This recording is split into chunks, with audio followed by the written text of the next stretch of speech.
Hello everybody, welcome to my channel.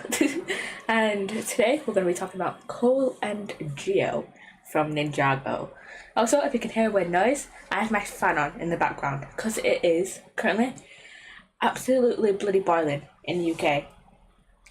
And last time I checked earlier, it was about 26 degrees Celsius, which isn't that bad, but this house is not built for the heat, so I am bloody boiling right now. So yeah, let's get into it. Cole and Geo are characters from my favourite show, Ninjago, a show that has been going on since 2011 about Lego ninjas and their misadventures throughout the land of the titular Ninjago. Also, if you see me looking over, it's because I'm looking at my script. Cole is a character that was introduced all the way back in the pilots. He's the elemental master of Earth, which he inherited from his mother, Lily, and the major aspects of his personality that the fandom clings onto are that he is a massive foodie and being a dad to half the children the ninja meet, such as Baby Woo, Fritz, Spitz, etc. The fandom tends to slightly exaggerate these parts of his personality, as even though there are large parts of who Cole is as a person, he was also creative, as he has been shown to me to be amazing at drawing, such as in season 11.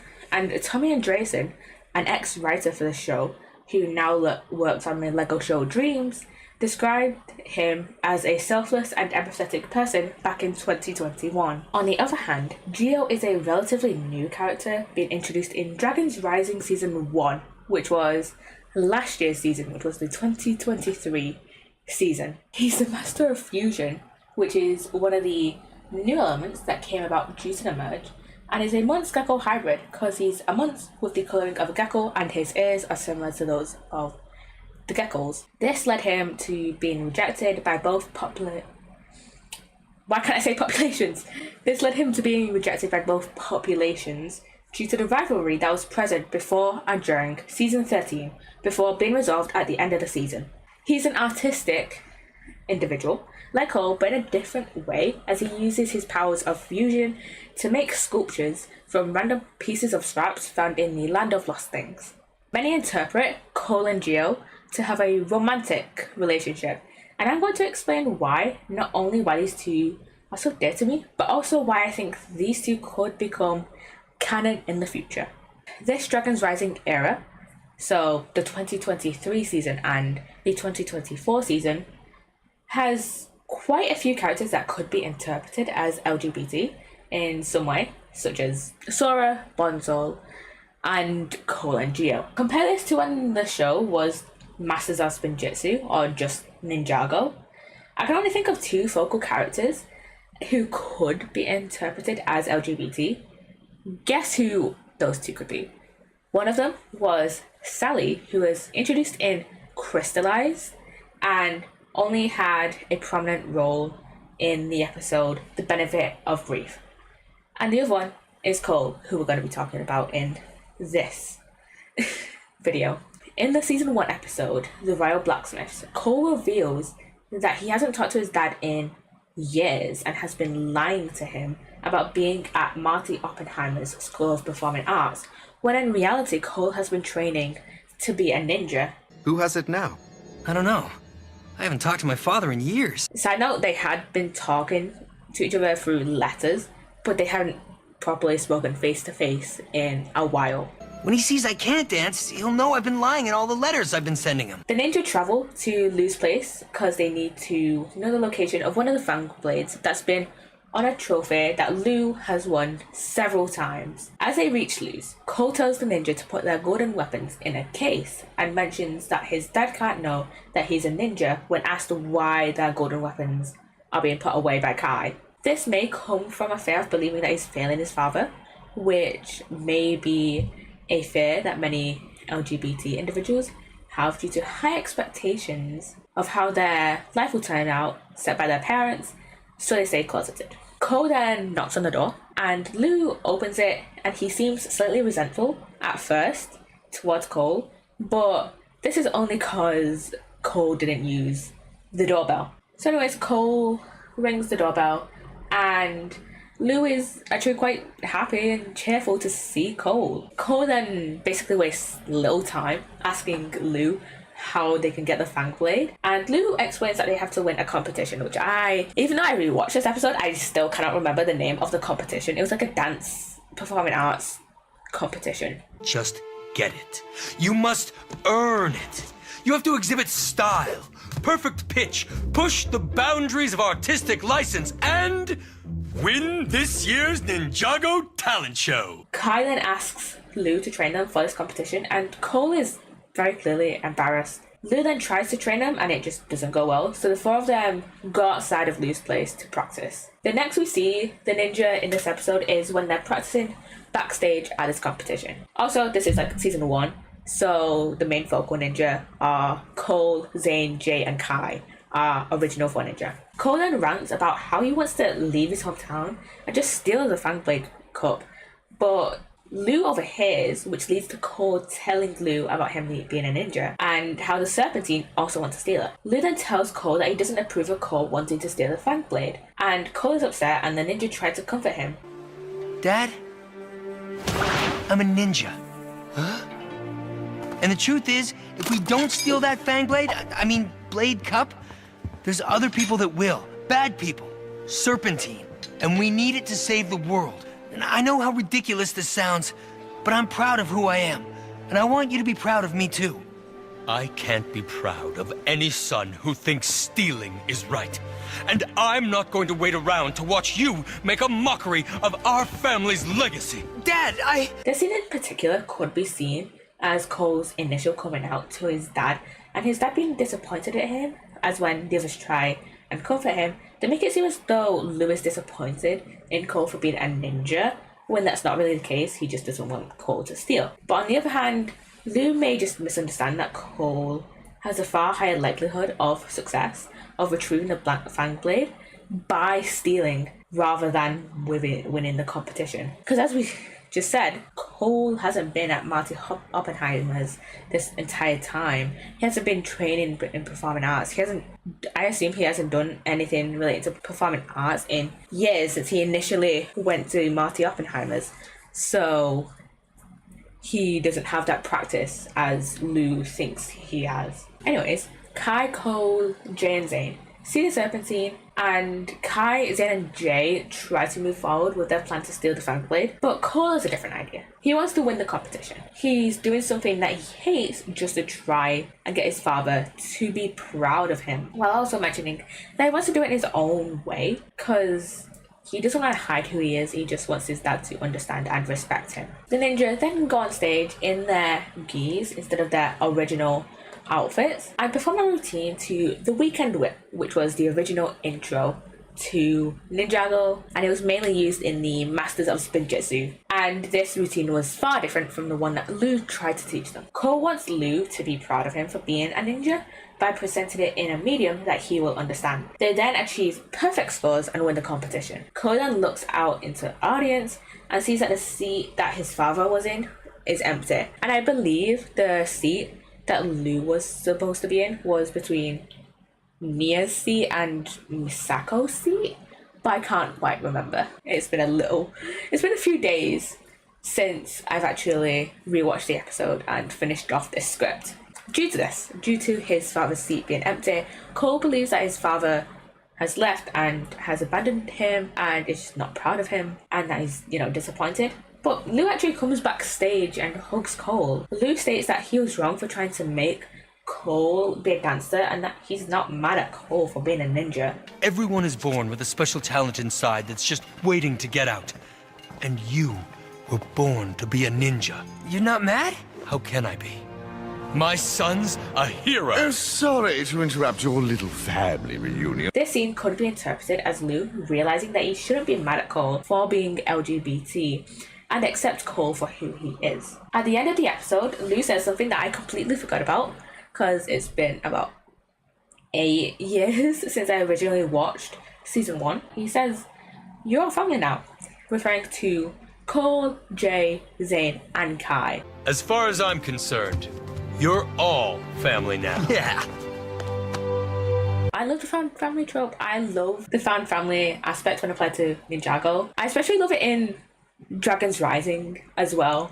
I love the relationship between Lloyd and Sora and Aaron. Anyway, you can interpret this episode any way you want, really. These are just common interpretations that a lot of Ninjago fans have, and that I've seen similar interpretations within the Ninjago community. Also, I hate how some Ninjago fans, mainly Instagram, TikTok, and Twitter users, mischaracterize Lou as like some sort of like evil, abusive father when that's not really the case. Sure, they didn't speak for a while, and I think it was in Crystallized where Cole mentioned when he first met Sensei Wu that Lou had gone off to do dance stuff with the royal blacksmiths and kind of left Cole all the chores. And I think that it was kind of a shitty thing to do, but those two have obviously made amends. I don't think Lou was particularly full-blown abusive. It was just kind of a shit thing to do. I didn't know where to put this part of me talking about the Land of Lost Things episode, so I'm just putting it here before I talk about Geo. This is the first episode where we see Cole after the merge, and it's an introduction to Geo as well, and an introduction to the Finders. This episode excellently shows Cole's protective side of his personality, as he willingly stayed in the Land of Lost Things to protect the Finders from the Hoarder. What? Something wrong with that plan? Cole can go, but the rest of us? Every time we try to leave, a thick fog blocks us and guides us back. It's like once you're lost, you can never be found. I stayed here to protect them. As they couldn't leave at that point. The Geo and the Finders could only leave and only left in season 2, and I cannot remember the exact reasoning on how they were able to leave. It was something to do with Bonzo being a spell. Also, side note, I don't know why, but I always thought they would called the Founders until I rewatched the Land of Lost Things episode. In the Land of Lost Things, Cole mentions that he can't use his rock monster form without Geo's help. Now might be a good time to rock monster up, Cole! Put that new power to use! Yeah, here's the thing. I can't. Ah! What? It's not my power. I can only do it when Geo gives me a boost of his elemental power. Which shows how he completely trusts Geo, even if it turns out in the end Cole didn't actually need Geo's powers of fusion. This is later solidified later on when Cole actually tells Geo that his rock monster form was completely his own thing and didn't need fusion. And when Geo says, I know it seems that way, but my elemental powers don't work on living things. as Cole states that he still needs Geo and that he still needed Geo to come to this realization that his rock monster form was completely his own thing. Scared to tell you. I thought you would leave if you didn't need me. But I do need you. If my new form has been part of my elemental power all along, I clearly needed you to help me realize my true potential. Not gonna lie, I thought I had so much more to say about this episode, but it was just an introductory episode to their relationship, so there wasn't much development of their relationship until later episodes. Now let's talk about Geo, who in the episode Force from the East from Dragon's Rising Season 2 fantasizes about Cole. In this scene, he reminisces on the events of the Land of Lost Things episode, such as Cole taking off his hood when he saved Geo from falling off of Dr. LaRoe's machine, or holding hands in the massive noodle cup after Geo's introduction. I may be overanalyzing, but the way Geo's memory lingers on Cole's face, come on.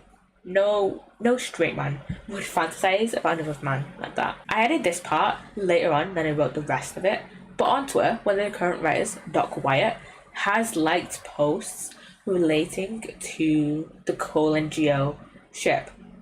Though I forgot to get screenshots for this, and I wrote the rest of this paragraph after the 19th of June. Sorry about this last week. And likes on Twitter have been made private, so take my word.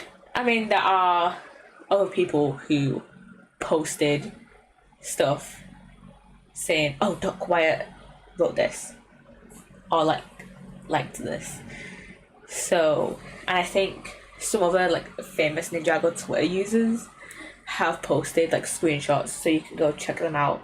I don't know whether I'll use their posts as example in this section or not, so we'll just have to see when I edit this. He has also talked about some stuff relating to Cole ships.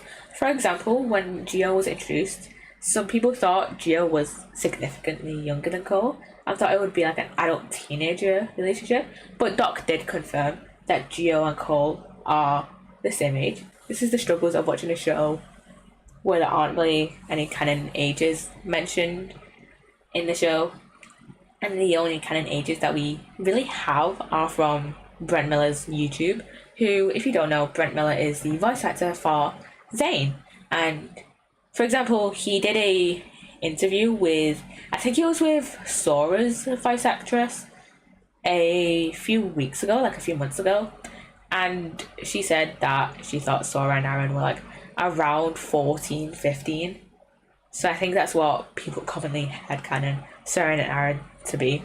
Also, some people believe that Cole and Vanya are canon and that Gio gets in the way of them, but Doc replied to my mutual Cube's Leaf saying that he wrote for some of the episodes in season 13 that are focused on Cole and Vanya, and that they're just friends. Cole isn't interested in her romantically. You can still ship them, but they aren't canon, so Gio can't really get in the way of them if it's a non-canon ship.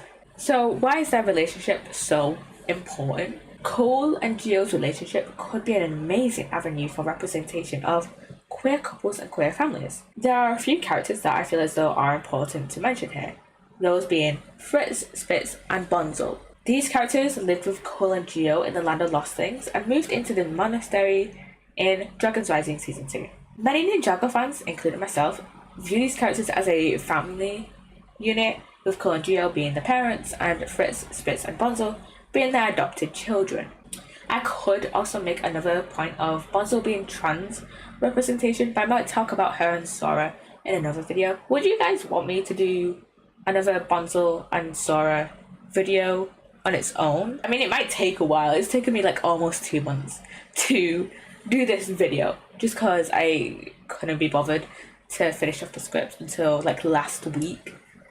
So it might take a while, but would you guys want me to do a Bonzel and Sora video? According to Compton's 2015 study, while the population of gay and lesbian families is the question, according to previous literature, there are around 600,000 same-sex unmarried partners living in the same house in the US, and according to Compton, the 2010 census estimates there to be 646,474 total same-sex couple households, and the 2010 American Community Survey estimates there to be 593,324 same-sex couple households. A little bit of a difference, but whatever.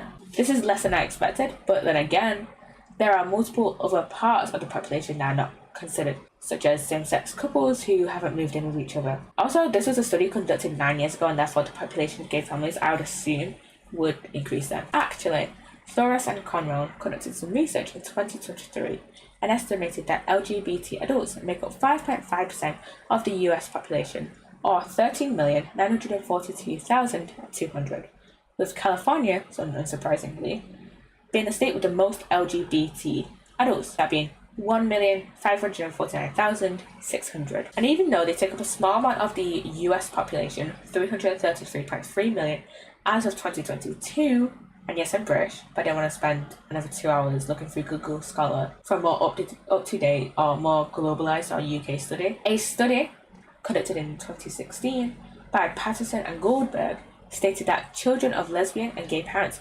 are well adjusted, and when these families are supported by grandparents, as well as children viewing their schools and neighborhoods as supportive of their family dynamics, they tend to benefit and are more likely to thrive. Though in the US, children of lesbian and gay parents are more likely compared to children of straight parents who lack financial resources. This may be because lesbian and gay adults are more likely to be unemployed or have low incomes, and between 20 and 24% of children living with same-sex couples were living below the poverty line, compared to 12% of children living with different sex couples. Poverty in families managed by same-sex couples may be linked with employment discrimination. Brad and Christie's 2011 piece of research summarized results from several studies and other pieces of research that found that LGBT individuals have experienced several forms of employment discrimination,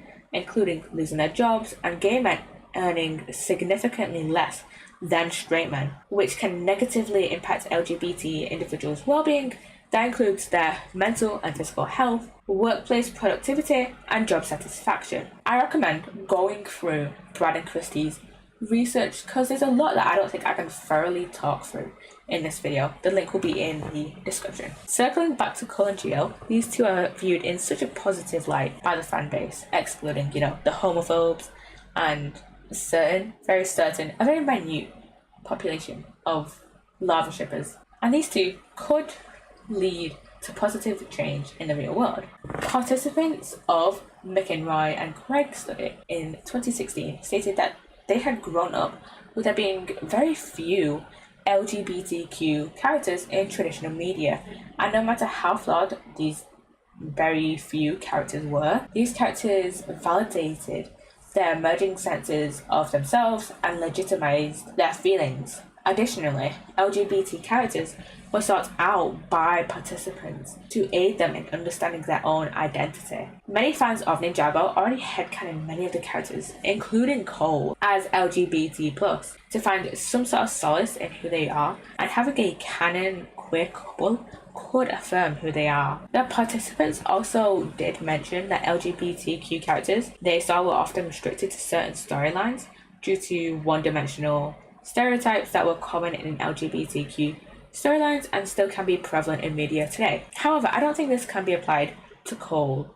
and Gio necessarily, as Cole was one of the first characters we met in Ninjago over 13 years ago when the show first started, and has a lot of time to develop as a character, especially in season 13, aka Master of the Mountain. Gio, even though he was only introduced as a character last year in 2023, shows a lot of promise to be more than a one-note gay character. He uses his elemental power of fusion to create art and shows promise as a fighter. He still has a long way to go, but he's only been in 2 seasons. Give him time to grow. In the past year, I've noticed a lot more homophobia within the Ninjago fanbase, specifically on Twitter, which isn't too surprising because it's, Twitter, but nevertheless, it's still an issue. Gio and Cole could aid in the Ninjago community becoming more accepting towards members of the LGBT community, even if it's just 0.1% more accepting. A step towards acceptance is still a step forward, even if it's just a small one. In Lisitsa's and Kushnerovich's 2019